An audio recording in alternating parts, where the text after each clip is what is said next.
Hello everyone, this is Emily Josephine and I am out here in probably 90+ degree weather by now because the high is going to be 100 today, competing with the insects, the cicadas, and all the other lovely critters that like to make noise on hot summer days, here to explain to you a decision that I recently made about the garden. Now, I also made another huge decision, and I've uploaded that video. You can check that out about the Back to Eden method. Excuse me. But there's a smaller decision I made, but I call it smaller, but I think it's going to end up being a big decision because it's going to save me a lot of stress and it's going to provide me a lot better crop. Here's the decision I made. I am going to stop growing the varieties of tomatoes that get really big. You know, the big juicy ones that people like to slice and put on sandwiches and stuff. And I am, from now on, I'm only going to grow cherry tomatoes and yellow pear tomatoes. And this is why I'm going to show you now my tomatoes as I give you a list of, what do I have, 6 or 8? 8 reasons for making this decision. First of all, cherry tomatoes and yellow pear tomatoes are very prolific even during hot weather. They do not experience the blossom drop. See, most of the, now there are some large variety of tomatoes that have been specially bred in hot summer places where the blossoms will not drop off once the weather hits 90 degrees. But most varieties of large tomatoes, once the temperature hits 90 degrees, the blossoms become infertile. And so instead of producing fruit, they just fall off. Now, you can ameliorate this by using shade cloth so that, or, plant your garden in a place where it will get shade in the afternoon.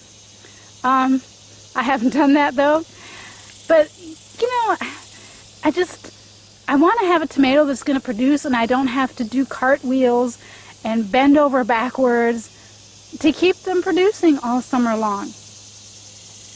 So besides, so I'm showing you the part of my cherry tomato plant. It's kind of I've got 2 cherry tomatoes, and they've kind of gone crazy all over. Speaking of going crazy all over, the other reason that I want to grow cherry tomatoes, not so much yellow pear. Yellow pears are good, but cherry tomatoes are extremely prolific. Yellow pear tomatoes do produce when it's hot. They're not quite as prolific. The cherry tomatoes keep on going. And now, the particular variety of cherry tomato I planted this year, I think is different from the ones I've had the last couple of years. And that's why they're not quite as prolific. So I'm going to actually purchase the seed from what I had a couple of years ago and get those going. But generally speaking, cherry tomatoes produce a lot more. The third reason to choose the small tomatoes over the large ones is they ripen a lot more quickly. And because they ripen quickly, this is the fourth reason, there tend to be fewer bug bites, holes caused by bugs. Let me see if I can find a big tomato that's not rotting. This is an example. Let's see. How's this one? This is one of my Romas, yeah, it's on the other side. There we go. See how that's been chewed up? That's the result of a bug. Some big beetle got on it and started to have a feast. It takes a lot longer for the bigger tomatoes to ripen, and so there's a lot higher risk of them encountering problems. So there's a lot lower risk of cherry and yellow pear tomatoes getting bug bites. Now what happens when, not all the time, but often when bugs get a hold, get on a tomato and eat, then mold starts to form in the spot, and the whole thing is ruined. Okay? Not so with cherry tomatoes. Now, cherry tomatoes can get, bugs will find cherry tomatoes and have little bites. However, because they ripen so much more quickly, there's a lot less chance that the whole fruit is going to go bad.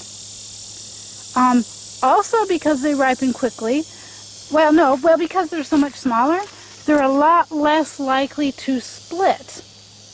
Let me find an example of a big tomato. See, the really annoying thing about tomatoes, the big tomatoes, is that if the water is just even a slightly bit inconsistent, like you get 2 inches of rain and so then you don't water it and then it doesn't rain for a week, it'll develop splits. And I'm trying really hard to, well, that one's good. So that's down there. See how the top, see how that is kind of split open? A bug didn't do that. It grew like that because it was not watered consistently. I'm not really good about that kind of thing, which is, you know, my new way of gardening is going to change that. But the small tomatoes, the cherries and yellow pear, they will split, but it's less likely to happen because they are so small. And then when they do split, they, number 6 reason to grow the smaller tomatoes is if they do split, they're a lot less likely to go bad because, like I said earlier, excuse my shadow, like I said earlier, they ripen a lot more quickly than the large tomatoes. So holes made by splits or, you know, bugs eating a little bit are there's a lot less chance. In fact, I hardly ever find cherry tomatoes that have gone bad, that are split or have had a bug bite, because they get picked, you know, they get ripened, so they get picked before they can go bad. They are also very easy to cut up, or you can just eat them whole. I mean, they're just small. You pop them in your mouth, or you can toss them in the salad whole, or, you know, or just cut them in half. They don't make a mess of juice all over the place like the large slicer tomatoes do.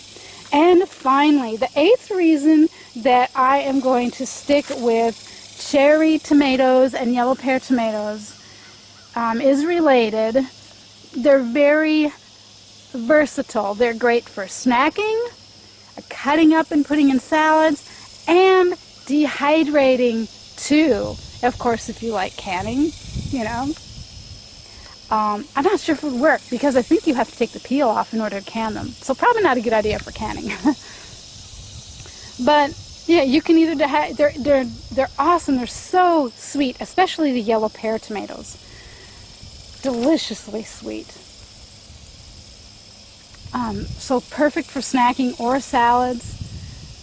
And they're small enough that they dehydrate really quickly.